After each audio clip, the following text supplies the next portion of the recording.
할렐루야. 오늘 성전을 찾으신 성도님들을 주님의 이름으로 환영하고 또 축복합니다. 또 오늘 주님께서 주시는 말씀과 또 성령 충만의 은혜를 힘입어서 한 주간 세상을 살아가실 때에 은혜 가운데 또 능력 가운데 살아가서 승리하는 삶을 살아가시기를 주님의 이름으로 축복합니다. 계단에 올라오시면서 우리 인생 네컷 찍은 사진 잘 보셨습니까? 그 사진 보니까 기억이 새록새록 다시 나시죠? 영상, 정리해놓은 영상이 있어서 이 시간 영상을 좀 보고 가겠습니다.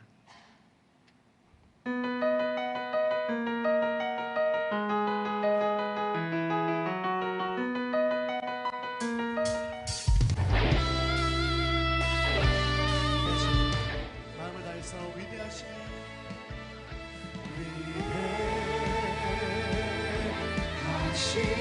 주 찬양해 위 저 하늘 위로 밝은 태양 떠오르듯이 행복하자 주저앉지 박수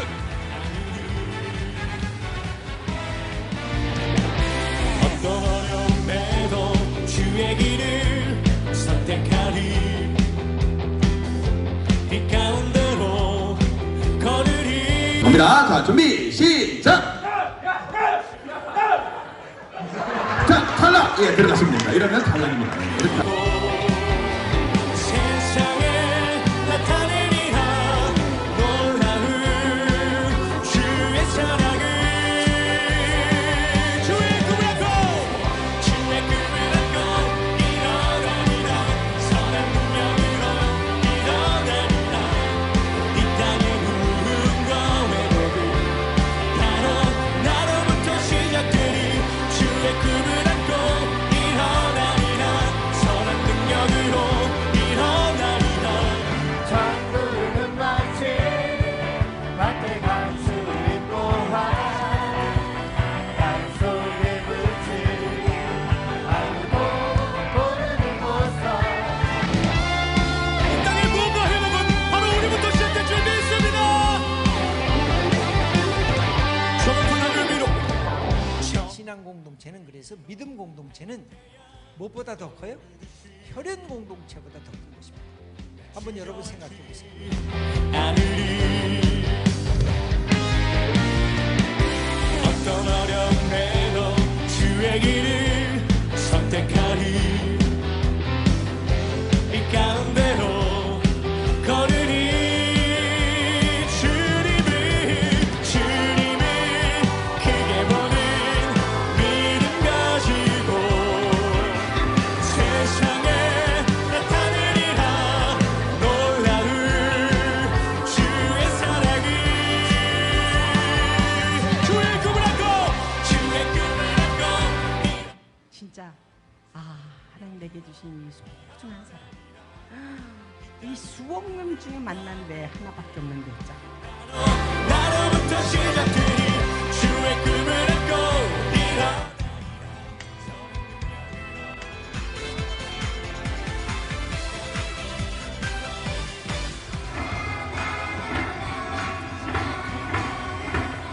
크게 보는 믿음 가지고 주님을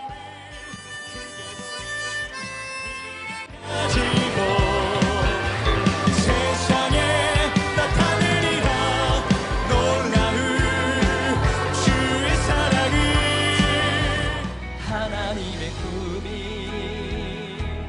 나의 비전이 되고 우리가 이렇게 살아있는 동안에 하나님과 나와의 사건들을 만드시고 그 다음에 예수님을 중심으로 가정에서 남편과 아내의 서사를 만드세요. 이야기들을 만드세요.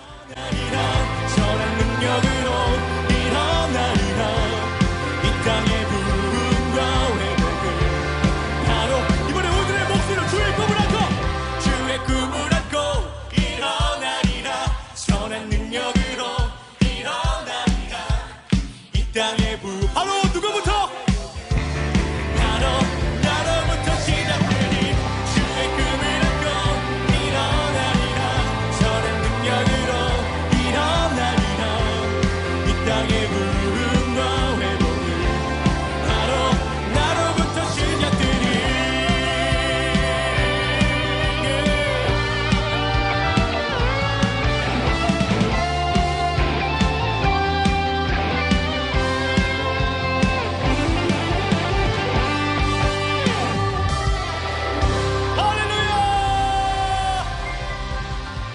행복가정. 뜨거운 여름을 보낸 우리 모두에게 기회를 주신 하나님께 다시 한번 영광의 박수 올려드립니다. 이따 오후 찬양 예배 후에 이제 평가회를 갖게 됩니다. 그래서 잘한 거 잘못한 거 다시 돌아보고 또 다시 한번 우리가 기회가 되면 또 이런 좋은 날을 만들어갈 수 있도록 보시니까 또 가고 싶다 이런 생각이 좀 드시죠? 5분만 같이 모시고 가도록 하겠습니다. 다음번에. 네, 알겠습니다. 도시마다 갖는 이미지나 특징들이 좀 있습니다. 서울을 예로 들어보면 그 수많은 인파, 아주 그 바쁜 사람들, 또 깍쟁이, 뭐 이런 이미지가 서울에 좀 있죠. 제주도 하면 어떻습니까? 휴가, 바다, 초원, 말, 뭐 이제 이런 게 떠오릅니다. 부산 하면 어떤 이미지가 떠오를까요? 최근 기사를 찾아보니까 영화, 먹거리, 축제 이런 거를 사람들이 뽑은 기사를 봤습니다. 부산국제영화제, 또 싱싱한 해산물, 바다를 끼고 있는 해안가의 불꽃놀이, 아마 이런 것들 때문에 그런 순위가 매겨진 것 같습니다. 물론 부정적인 이미지들도 꽤 있습니다. 성격이 급하고 잘 싸우고 목소리가 크고 여러 가지가 있지만 10년차 부산 사람으로서 말씀드리는데 오해입니다.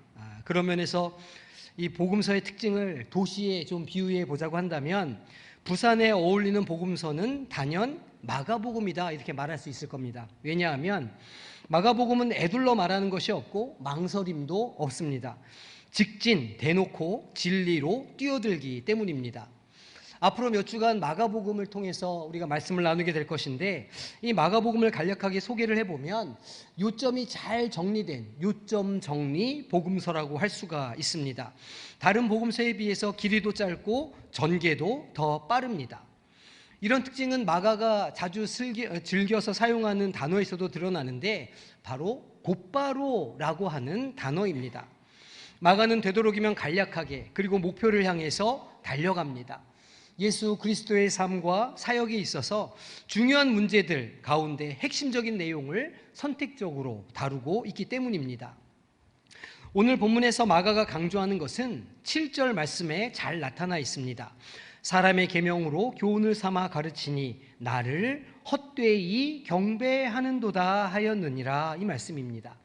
헛되다라는 것은 쓸모없고 공허하며 무의미하고 생명력이 그 안에 없으며 위선적이라는 말입니다. 헛된 모습은 당시 이스라엘 백성들의 일반적인 특징이었습니다. 너무너무 일상적이고 평범해서 깨닫지 못할 정도로 그 모습은 그들의 종교 생활에 아주 깊이 뿌리 박혀 있었습니다. 문자 그대로 수세기 동안 위선적이고 피상적이며 공허하고 쓸모없는 경배의 껍데기만 지키고자 애써 왔다는 것이죠. 그 쓸모없는 행동들이 비록 하나님을 향하고 있었지만 그것은 잘못된 방식으로 행해지고 있었습니다. 하나님은 하나님의 이름으로 드려지는 예배조차도 잘못된 방식으로 드려진다면 받지 않으십니다. 잘못된 하나님을 예배하는 것을 우상 숭배라고 부르는데 올바른 하나님을 잘못된 방식으로 예배하는 것도 또 다른 형태의 우상 숭배라 할 수 있습니다. 그리고 유대인들이 잘못된 형태의 우상 숭배를 아주 복잡하고 정교한 형태로 만들었습니다. 구약 성경의 핵심 메시지가 무엇이겠습니까? 물론 신약의 메시지도 마찬가지입니다. 그것은 하나님께서 마음으로부터의 진실한 예배를 받기 원하신다는 것입니다. 신명기 6장 4절 5절 말씀을 보니까 이렇게 기록합니다. 이스라엘아 들으라 우리 하나님 여호와는 오직 유일한 여호와이시니 너는 마음을 다하고 뜻을 다하고 힘을 다하여 내 하나님 여호와를 사랑하라 말씀하십니다. 그리고 둘째는 이것입니다. 원수를 갚지 말며 동포를 원망하지 말며 내 이웃 사랑하기를 내 자신과 같이 사랑하라. 나는 여호와이니라 말씀하시는 이웃 사랑입니다. 하나님 사랑과 이웃 사랑이야말로 예배를 위한 진정한 우리의 모습이어야 한다는 것이죠. 그런데 유대인들은 올바른 하나님을 향했지만 영 잘못된 방식으로 예배를 드리고 있었습니다. 이미 오래전 이사야 선지자를 통해서 하나님은 그런 종교 형식에 매여 있는 사람들에게 심판을 경고하셨습니다.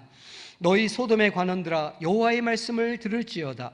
여호와께서 말씀하시되 너희의 무수한 재물이 내게 무엇이 유익하뇨? 나는 수량의 번제와 살찐 짐승의 기름에 배불렀고 나는 수송아지와 어린 양이나 수렴소의 피를 기뻐하지 아니하노라 말씀하십니다.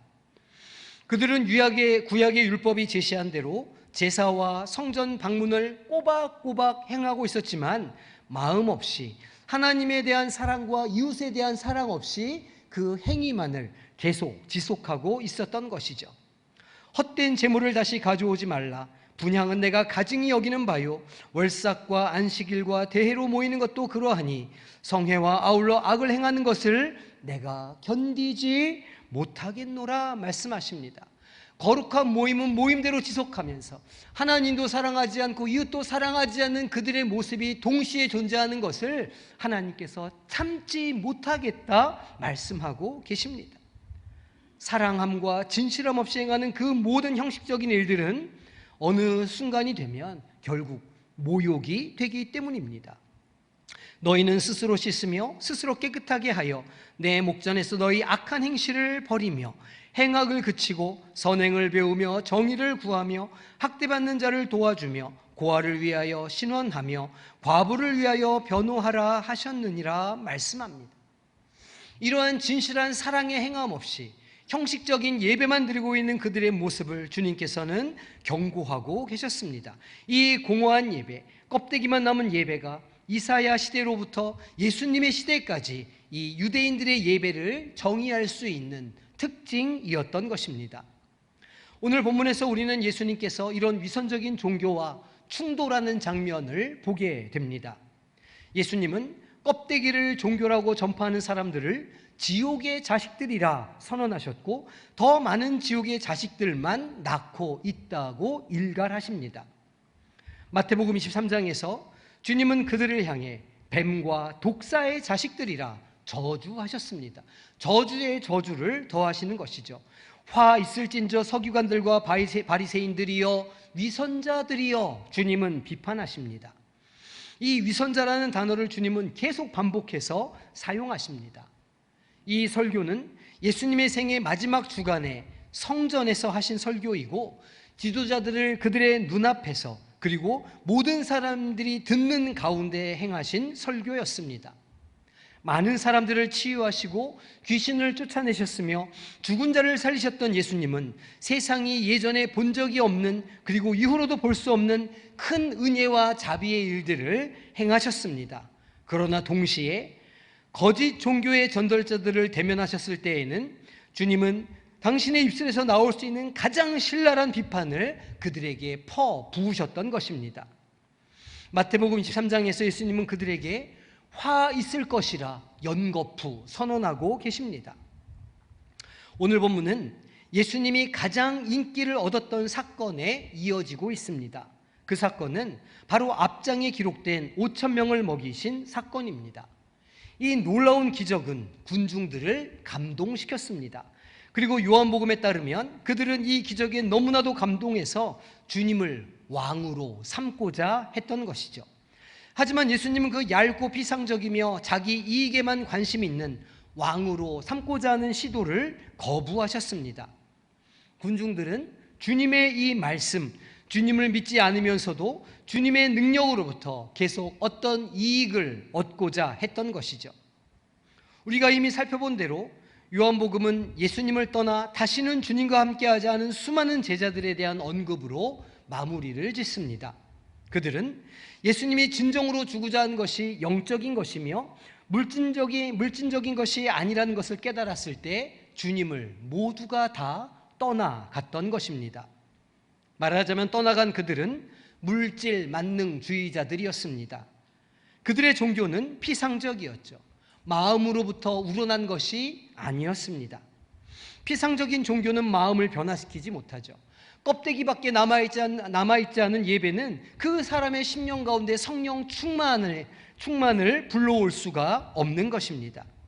그들은 자신들의 죄를 미워하지 않았고 예수님을 그들의 구속자와 구세주로 인정하지 않았습니다.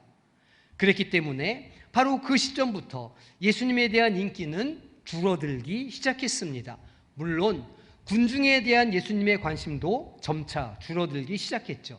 이제 주님은 12명의 제자들에게 집중하십니다. 아주 작은 규모의 전혀 세상을 바꾸지 못할 것 같은 이들에게 집중하셔서 하나님의 말씀을 가르치시고 진리를 깨닫게 하셨습니다. 언제 이런 일들이 시작되었습니까? 요한복음 6장에서는 그 5,000명을 먹이신 때가 유월절 즈음이라 우리에게 알려줍니다. 아마도 유월절 직전이었을 것입니다. 이것은 예수님의 공생애가 대략 1년 정도 남았다는 것을 알려주는 것이죠. 갈릴리의 사역이 끝나가고 있습니다. 갈릴리에서 수많은 사람들을 대상으로 말씀을 증거하시고 그들을 고치시고 그들을 깨우치셨던 주님은 마지막 1년 동안 대부분의 시간을 제자들을 가르치시는 데에 사용하셨다는 것이죠. 그리고 바로 그런 때에 주님의 그 가르침은, 핵심 제자들을 가르치시는 그 가르침은 이스라엘의 지도자들, 서기관들, 바리새인들로 상징되는 사람들과 끊임없는 갈등을 만들어 냈다는 것입니다. 진리를 거부하는 매우 종교적인 사람들, 매우 종교적인 위선자들, 매우 종교적인 거짓말쟁이들은 이제 예수님으로부터 배척당하실 것입니다. 오늘 우리는 본문에서 이 껍데기와 같은 종교를 전하는 이들, 거짓 복음을 전하는 이들을 정죄하는 예수님을 만나게 됩니다. 첫 번째 장면은 1절 대결의 모습입니다. 바리새인들과 또 서기관 중 몇이 예루살렘에서 와서 예수께 모여들었다가 라고 기록합니다. 6월절 즈음에 유대교를 대표하는 사절단이 갈릴리에 찾아왔습니다. 그들은 예루살렘의 전문가들이어서 종교의 중심지이며 종교 교육의 중심지, 가장 뛰어난 지성이 모인 곳에서 온 사람들이었습니다. 물론 가장 큰 성전이 있는 곳에서 온 사람들이기도 했죠. 그들은 아주 권위 있는 사람들이었다는 것입니다. 어쩌면 갈릴리 지역의 유대인들이 요청했을 가능성도 있습니다. 그들은 예수님의 권위와 인기를 떨어뜨리기 위해서 그 중앙에 있는 사람들에게 도움을 청했을지도 모르겠습니다. 어쨌든 그들은 예루살렘으로부터 그곳에 왔습니다. 이제 그들이 다른 사람들보다 더 큰 권위를 가지고 있다는 것을 우리는 주목해 봐야 합니다. 그 큰 권위를 가지고 예수님을 제거하고자 했고, 그렇게 하기 위한 방법을 찾고 있었습니다. 꼬투리를 찾았고 기소할 수 있는 작은 것들을 다 찾아내기 시작했습니다. 그리고 이들은 마침내 시비를 걸기 시작합니다. 5절입니다. 이에 바리새인들과 서기관들이 예수께 묻되 어찌하여 당신의 제자들은 장로들의 전통을 준행하지 아니하고 부정한 손으로 떡을 먹나이까? 라고 말합니다. 이것은 위생적이냐 비위생적이냐 하는 것을 따지는 것이 아닙니다. 레위기 율법은 물론 손을 씻으라 분명히 기록하고 있습니다. 그 시대 사람들이 세균학에 대해서 몰랐다고 할지라도 더러운 손으로 무엇인가를 먹는다는 것은 결코 건강에 이롭지 않은 것이 분명해 보였을 겁니다. 그러니까 레위가 말하는 본질은 사실은 그게 다인 것이죠. 비위생적인 것들로부터 손을 깨끗하게 유지하라는 것입니다. 구약에서 유일한 다른 종류의 종교의식으로서의 씻기가 나옵니다. 레위기에 기록한 제사장들과 관련된 의식이죠. 제사장들이 희생을 드리는 것과 같은 제사장의 기능의 일부로 죄로부터 정결케 될 필요성을 나타내기 위해서 그 씻는 의식을 행했습니다. 이것을 제외하면 손 씻기는 그저 위생적인 경고를 하기 위함이었던 것입니다. 그러면 오늘 그 손을 씻는 사람들이 누구였을까요? 바리새인과 모든 유대인들이라 마가는 기록합니다. 그러니까 모든 유대인들이 바리새인들의 종교 행위를 받아들이고 그렇게 오랜 시간 그 전통을 따라 살아왔다는 말입니다. 바리새인들과 모든 유대인들은 그들의 손을 신중하게 씻지 않고서는 먹지 않았다는 것입니다. 그런데 이것은 위생과는 아무런 상관이 없는 행위였습니다. 그저 전통을 따르는 것이었죠. 여기서 말하는 장로들은 그들의 선조들이고 랍비들이었으며 이전 세대였습니다. 또 만일 시장에 들렸다면 몸을 씻지 않고는 먹지 않는다 기록합니다. 몸뿐만이 아닙니다. 컵과 주전자와 구리 냄비를 씻는 것과 같은 다른 많은 것들을 씻어야 했습니다. 역시 이것도 위생을 위한 것이 아닙니다. 율법을 위한 것이죠. 유대인들은 온갖 종류의 씻기 율법을 개발해냈습니다. 시장은 온갖 종류의 부정한 것들과 부정한 사람들과 부딪힐 가능성이 있는 장소였습니다. 사마리아인들과 부딪힐 수도 있었고 이방인들과 접촉할 수도 있었습니다. 그리고 죽은 것에 자기도 모르게 접촉할 수도 있었죠. 하지만 이것은 여전히 위생과 관련된 것이 아닙니다. 이것은 장로들의 전통에 대한 것입니다. 바로 이 장로들의 전통이 오늘 갈등의 핵심에 있습니다. 당연히 이것은 거룩에 관한 것도 아니죠. 그들은 거룩보다는 전통에 더 관심을 가졌습니다. 그들의 전통을 성경과 동등하게 만들었고 어떤 면에서는 성경보다 더 우월한 것으로 만들기까지 했다는 것입니다. 이것이 지금 그들이 예수님을 기소하는 이유입니다. 예수님께서 성경의 율법을 어겼다고 지금 기소하는 것이 아니라 전통을 어겼다고 기소하고 있는 것입니다. 유대인들의 이런 외식에 대해서 좀 더 자세하게 살펴보겠습니다. 주전 200년경에 유명한 랍비 여후다는 당시에 존재했던 율법들을 집대성하게 됩니다. 이것을 미슈나라고 부르게 되었죠. 이것은 반복하다라는 의미를 가지고 있는 단어입니다. 예를 들어서 오늘 본문에 마가가 그들이 컵과 주전자와 냄비를 씻는 것에 관한 온갖 종류의 법을 가지고 있었다고 기록하고 있는데 실제로 이 미슈나에는 냄비와 접시를 닦는 방법에 관한 내용이 30장에 걸쳐 기록되어 있습니다. 잠언이 31장으로 구성되어 있죠. 얼마나 많은 율법들을 이들이 만들어내었는지를 알 수 있습니다. 그리고 이미 제가 말씀드린 대로 이 미슈나에도 주석을 달기 시작했습니다. 미슈나를 설명하는 주석들이 쓰여졌고 그것들은 게마라라고 불렸습니다. 이 게마라는 완전하다라는 뜻입니다. 후에 예루살렘의 랍비 학교는 이 미슈나와 게마라를 모두 함께 모아서 탈무드를 만들게 되었습니다. 그리고 더 시간이 지난 다음에 바벨론 지역의 랍비들은 자존심이 상했는지 예루살렘 탈무드보다 4배 분량이 더 많은 탈무드를 만들기에 이르렀습니다. 예수님께서 너희는 사람에게 지울 수 없는 무거운 짐을 지운다 라고 말씀하시는 것은 너무 당연해 보입니다. 어떻게 그 많은 것들을 다 이해하고 알 수 있고 또 지킬 수 있었겠습니까? 뿐만 아닙니다. 권위 있는 랍비 타하네스는 이렇게 말한 적이 있습니다. 이스라엘 땅에 거주하며 그의 음식을 씻은 손으로 먹는 사람은 영원한 생명을 받을 것이다 이렇게 말했습니다. 정말 그렇습니까? 손을 씻는 것만으로 영원한 생명에 이를 수 있습니까? 전혀 그렇지 않죠.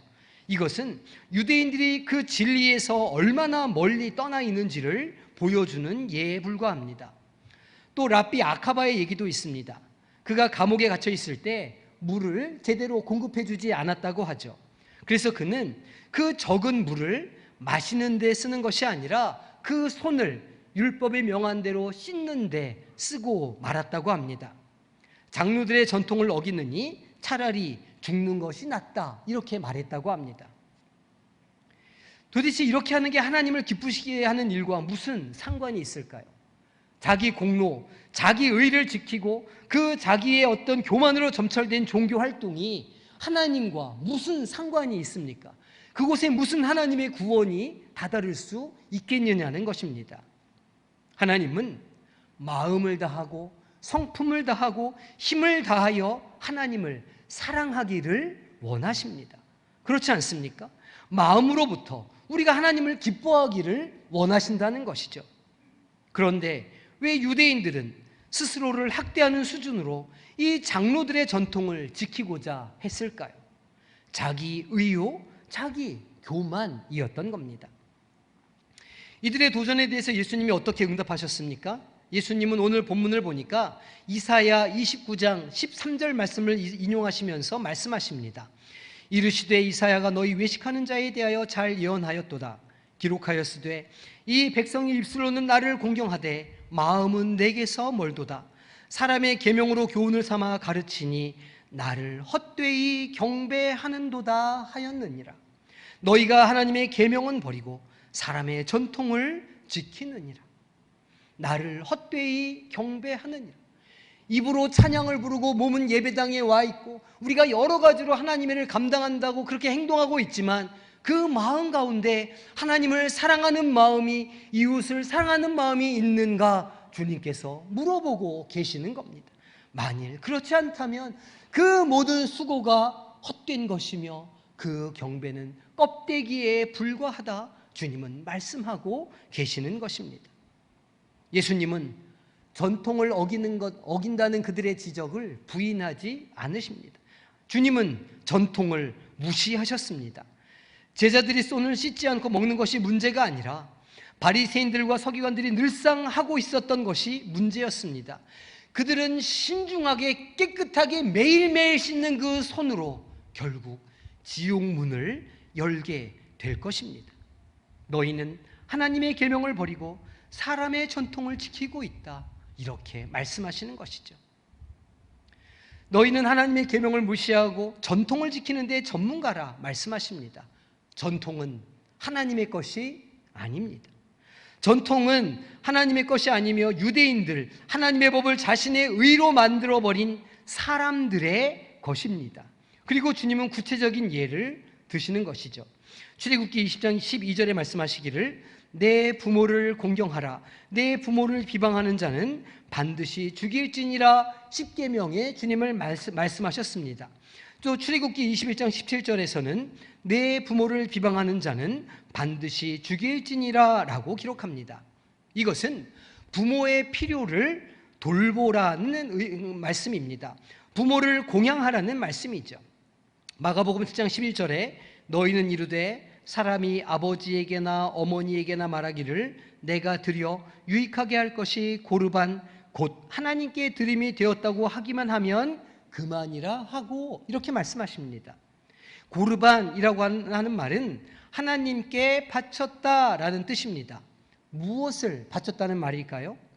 랍비들의 전통에 따르면 부모를 돕는 돈을 대신 하나님께 바쳤다고 선언할 수 있었습니다.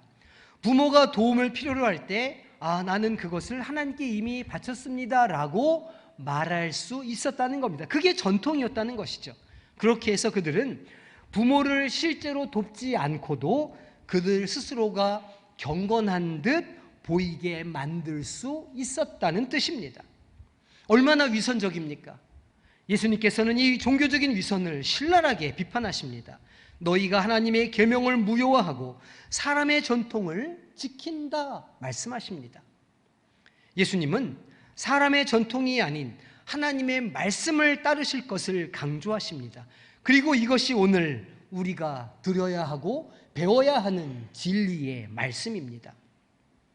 오늘 이 껍데기에 모든 것을 쏟아붓는 유대인들의 모습은 우리의 모습을 돌아보게 합니다.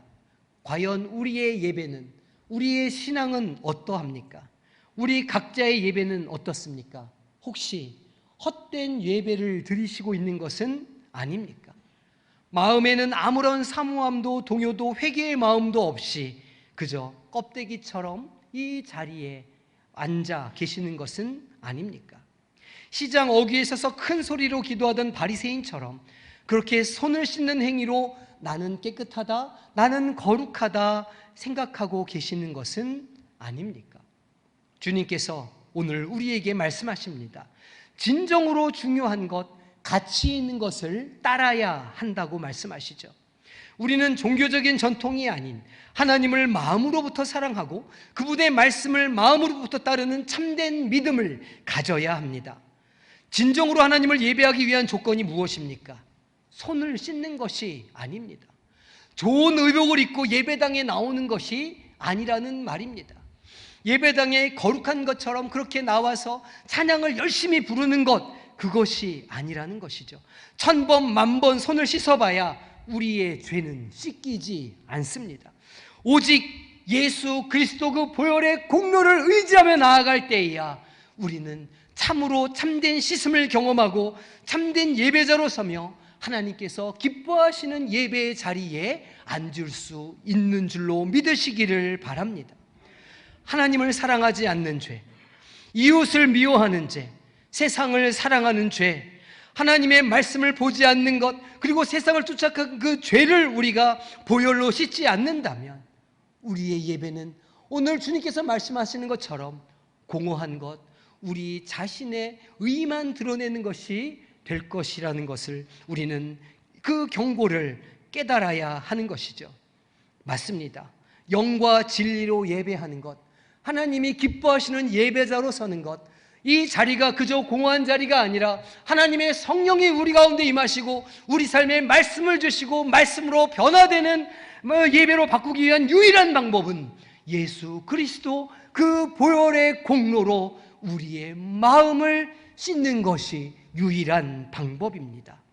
그러니 이 시간 성령께서 우리 마음의 헛된 것을 깨닫게 해 주신다면 그 헛된 것을 주님의 보혈로 씻으시기를 소망합니다. 진실한 마음으로 회개하는 영혼을 주님은 구원해 주시고 회복시켜 주시고 온전케 해 주십니다. 어쩌면 오늘 이 자리에 이 땅의 것을 줬다가 지치고 마음 상하고 소망을 잃고 허망한 마음을 가지고 앉아 계시는 분이 있으실지도 모르겠습니다. 세상에서 쉼을 찾지 못하고 아프고 고독하고 외로움을 느껴서 이 자리에 계신 분들이 있을지도 모르겠습니다. 그러면 더더욱 우리 심령 가운데 말씀하시고 우리를 보혈로 씻어주시기를 원하시며 그리하여 우리 심령에 새로운 일을 시작하시는 그 하나님을 만나시기를 소망합니다. 주님께서는 그 영혼을 기뻐 받아주시며 기뻐하실 뿐만 아니라 창세전에 예비하신 신령한 복을 넘치도록 부어주실 것이기 때문입니다. 우리의 인생이 외로운 인생이 아니며 그 삶의 자리가 복된 자리이며 그 삶에 있는 가족들과 자손들의 삶이 아름답게 뻗어나가는 역사가 있을 것임을 믿음의 눈으로 보게 하여 주실 것입니다. 그래요, 이 시간 우리가 손을 씻는 것이 아니라 마음을 씻는 결단을 하고 보혈 앞에 나와 겸손하게 회개하는 마음을 갖게 되시기를 소망합니다. 오늘 그렇게 나아가는 이들을 우리 주님께서는 받아주시고 용납해 주시며 용서해 주실 것입니다. 오늘이 그 은혜를 받는 날이 되시기를 주님의 이름으로 축원합니다. 이 시간 그 주님의 은혜 가운데 나아가기를 소망합니다. 우리 주님의 보혈 찬양하며 하나님 앞에 기도의 자리로 나아가겠습니다. 주님, 주님의 보혈을 의지합니다. 주님의 보혈로 나아갑니다. 나를 씻어주시고 내 마음을 새롭게 하시며 우리가 주님 안에 온전한 삶이 되게 하여 주시옵소서. 주님께 나아갑니다. 주님의 보혈 의지하는 마음으로 보좌 앞에 지금 가오니 날 씻어주시옵소서. 날 씻기소서. 사모하는 영혼을 받아주 주님, 내가 주님 보혈로 씻기를 소망합니다. 주님의 보혈 의지하는 마음으로 보좌 앞에 지금 가오니 날 씻어주시옵소서. 내 마음을 씻기를 원합니다. 나의 죄를 씻기를 소망합니다. 주님, 사모하는 영혼을 받아주 다시 한번 고백합니다. 주님의 보혈, 주님의 보혈 의지하는 마음으로 보좌 앞에 지금 가오니 날 씻기소서. 씻기소서. 사모하는 영혼을 받아주 한 번 더 고백하겠습니다. 주님의 보혈, 주님의 보혈 의지하는 마음으로 보좌 앞에 지금 가오니 날 씻기소서. 사모하는 영혼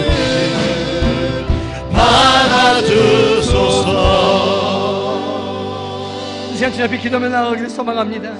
우리만 가슴에다 손을 얹으시고 이 시간 함께 기도하며 나아가겠습니다. 주님, 제가 한 주간 동안 세상에 살면서 주님을 떠나지도 모르고 살았습니다.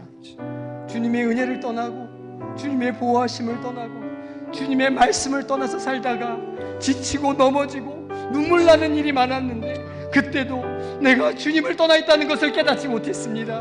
주님이 시간 주님의 말씀 앞에 나와 다시 한번 앞에 결단하기를 소망합니다. 주님, 우리의 더러워진 마음을, 세상에서 더러워진 이 심령을 주님의 보혈로 씻어 주시옵소서. 씻어 주시고 성령으로 새롭게 하여 주시며 충만케 하사 주님의 능력으로 세상을 살아갈 힘을 우리 가운데 허락하여 주시옵소서. 이 시간 주님의 이름 부르며 기도하며 나아가겠습니다. 주여, 아버지 하나님, 우리를 불쌍히 여겨주시기를 소망합니다. 이 시간 주님의 보혈로 우리를 씻어주시옵소서. 주님의 능력으로 우리를 씻어주시고 주님의 말씀으로 우리를 씻어주시옵소서. 아버지는 세상을 떠나, 아버지는 주님을 떠나갔던 우리의 모습, 주님의 말씀을 따르지 않았던 우리의 모습, 세상에 없었던 우리의 모습을 앞에 내려놓습니다. 주님, 우리를 불쌍히 여겨주시옵소서. 우리를 불쌍히 여겨주시옵소서. 우리를 불쌍히 여겨주시옵소서. 이 시간 주님 앞에 회개하는 심령들, 주 앞에 나아가는 영혼들, 보좌 앞으로 나아가는 심령들을 주님 받아주시고 그 마음을 씻어주사 주님 보혈로 정결케 하여 주시고 주님의 은혜를 내려주시옵소서. 그리하여 우리의 삶이, 우리의 인생이 하나님께 나아가는 인생이 되게 하여 주시고 하나님께 영광 돌리는 인생이 되게 하여 주시옵소서. 주님을 기대하고 주님을 바라봅니다. 우리를 불쌍히 여겨주사 온전케 하시고 새롭게 하여 주시옵소서. 우리를 불쌍히 여겨주시고 우리를 새롭게 하여 주시기를 사랑합니다. 주님의 보혈 의지하는 마음으로 보좌 앞에 지금 나오니 날 지키소서. 사모하는 영혼을 받아주소서. 주님의 보혈 의지하는 마음으로 보좌 앞에 지금 가오니 날 지키소서. 사모하는 영혼을 받아주소서. 하나님을 떠나 살다가 너무 힘들고 괴롭고 우리 삶에 기쁨이 없고 만족함이 없었습니다. 우리의 힘으로 살려고 하고 우리 있는 것으로 살려고 애썼지만 밤새도록 빈 그물만 길어 올렸습니다. 이제 주님 앞에 나옵니다. 주님, 우리의 주님을 떠났던 마음, 교만했던 마음 주님의 보혈로 씻어주시옵소서. 그리고 그 정결해진 마음에 거룩해진 심령 가운데 성령을 부어주시옵소서. 그래 우리 인생이 성령과 동행하는 삶이 되게 하여 주시고 그리하여 세상 사람들이 흉내낼 수 없는, 세상 사람들이 얻을 수 없는 참된 만족과 기쁨을 경험하는 인생들이 되게 하여 주시옵소서. 날마다 하나님을 찾고 구하는 인생들로 살아갈 때에 주님, 우리의 삶을 통하여 영광 받아 주시고 우리의 삶을 주장하여 주시며 우리의 주인이 되어 주시옵소서. 지금은 우리 주 예수 그리스도의 은혜와 아버지 하나님의 끝없으신 사랑하심과 성령의 충만케 하시며 주님의 말씀을 깨닫게 하시는 역사하심이 오늘 주님의 보좌 앞으로 나아가 주님의 보혈로 씻기를 다짐하며 성령 충만함을 받아 세상 가운데 담대하게 나가기를 결단하는 이 자리의 머릿속에 모든 주의 자녀들 머리 위에 영원토록 함께 하시기를 간절히 축원하옵나이다. 아멘.